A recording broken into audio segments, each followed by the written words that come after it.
இன்றைக்கு தமிழ்நாடு முழுவதும் நம்மை திரும்பி பார்த்து தொண்டர்கள் எழுந்து நின்றால் அவன் சாதிக்காத எதுவுமே இல்லை என்ற நிலையை நாம் உருவாக்கிறோம் என்று தமிழக மக்கள் பாராட்டிக் கொண்டிருக்கிறார்கள். ஆக இன்றைக்கு இந்த கூட்டம் சீரோடும் சிறப்பும் நடைபெற்றுக் கொண்டிருக்கிறது. எப்பயுமே ஜெயிச்சுட்டேன்னு இந்த கூட்டம் நடந்துச்சுன்னா என்னென்ன மெனு என்ன கொடுக்கலாம் சொல்லுங்க அப்படின்னு கேட்பாரு. எப்பயுமே கேட்பாரு. அப்புறம் வந்து நீங்களே ஒரு மெனு ரெடி பண்ணி கொடுங்கண்ணே அப்படின்னு கேட்டீங்க. அவர் வரிசையாக ஸ்வீட்டாக அதில் போட்டு கொடுப்பாரு. மாறிடுச்சு கேட்குவாரு. ஆனால் இந்த விட என்னை கேட்கவே இல்லை. என்ன அண்ணன் ஒன்றுமே கேட்காம இருக்காரு அப்படின்னு சொல்லிட்டு நேற்று நைட்டு தான் அந்த விடுகதைக்கு புதிருக்கு விடை கொடுத்தாரு.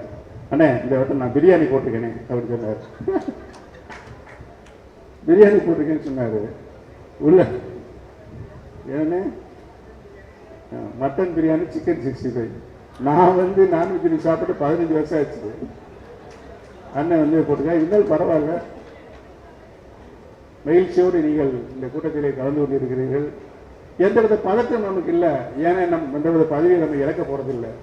ஏன்னா இருந்தா தானே இழக்க போறதில்லை. ஆகவே நீங்கள் அனைவரும் இன்றைக்கு மகிழ்ச்சியோடு இருக்கின்றீர்கள். நம்முடைய நோக்கம் நேர்மையானது. நீதியின் பார்வையில், தர்மத்தின் பார்வையில் சென்று கொண்டிருக்கிறோம். எல்லாரும் பார்க்குறாங்க. நம்மளெல்லாம் தூக்கி வெளியேறிஞ்சவங்க, தண்ணி பாட்டில் வீசினவங்க, அவங்க இப்போ மூஞ்சி தொங்க போட்டு உட்கார்ந்துருக்காங்க.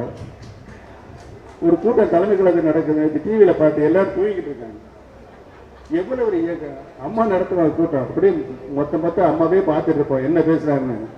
தலைமை கழகத்தினுடைய கூட்டத்தில் அங்கே முன்னணிக்காரெல்லாம் தூங்கிட்டு இருக்க ஒரு அவல நிலை இன்னைக்கு தமிழகத்திலே தலைமை கழகத்தில் ஏற்பட்டிருக்குது. நான் என்னப்பா இவ்வளவு பிரச்சனை இருக்குது, எத்தனையோ கோர்ட்டில் என்னென்ன தீர்ப்பு நம்ம வாங்கிட்டு வந்துட்டேன், அதன் அசரா போயிட்டு இருக்காங்களே, எல்லா மடத்துக்கு போறாங்களே, நெஞ்ச நிமிர்த்துகிற பேசுகிற நிலையை நீங்கள் உருவாக்கி தந்திருக்கிறீர்கள். ஆக இந்த இயக்கம் தர்ம யுத்தம், தொண்டர்கள் மீட்பு குழு நோக்கம் தலையாயது, வெற்றி நம்பக்கம் என்பதை இன்றைக்கு நீங்கள் உறுதி செய்திருக்கிறீர்கள். இதே நிலையில் எனக்கு இன்றைக்கு தந்திருக்கின்ற பொறுப்பு, எந்த நேரத்திலும் நம்முடைய தன்மானத்திற்கு ஊர் இல்லாமல் எப்படி புரட்சித் தலைவர் எம்ஜிஆர் புரட்சித் தலைவர் மாண்புமிகு அம்மா அவர்கள் இந்த இயக்கத்திற்கு வலு சேர்த்தார்களோ அந்த நிலையில் கூட்டணி குறித்து, தோழமை கட்சியுடைய குறித்து கலந்து பேசி ஒரு நல்ல முடிவை, எதிர்காலத்திற்கும் உகந்த முடிவை நாங்கள் எல்லாம் சேர்ந்து எடுப்போம் என்பதை இந்த நல்ல நேரத்திலே தெரிவிக்கிறேன். நமக்கு ஆலோசகராக அண்ணன் பண்ருட்டியார் கிடைப்பது மிகப்பெரிய வரப்பிரசாதனம்.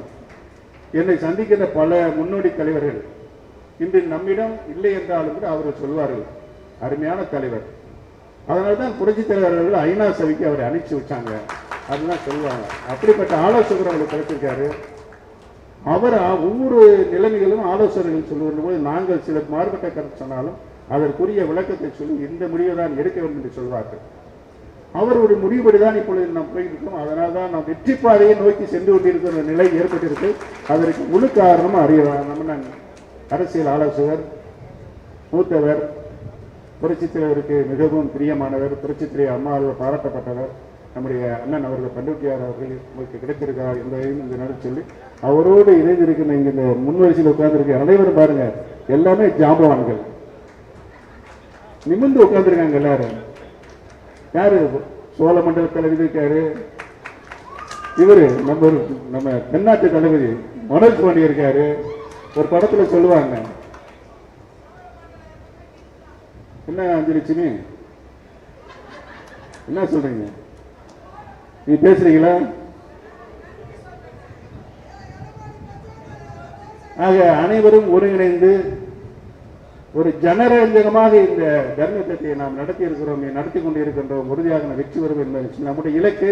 மீண்டும் புரட்சி தலைவி மாண்புமிகு அம்மாவுடைய ஆட்சியை தமிழகத்தில் நிறுவியாக வேண்டும் என்ற கொள்கையோடு, குறிக்கோடு, லட்சியத்தோடு நம்முடைய பயணத்தை வெற்றி அடைவோம் என்பதை மற்றும் இந்த நகரத்திலே சொல்லி, குறுகிய கால அவகாசமாக இருந்தாலும் உங்களை எல்லாம் அழைத்ததற்கு அனைவரும் வரவிருந்த இந்த இயக்கத்தை, இந்த கூட்டத்தை வெற்றிகரமாக நடத்தி இருக்கிறீர்கள். உங்களுக்கும் எங்களுடைய நன்றியை தெரிவித்து, அனைத்து முடிவுகளும் நீங்கள் விரும்புகின்ற முடிவாக இருக்கும் என்பதை மட்டும் சொல்லி விடைபெறுவதில் நன்றி, வணக்கம்.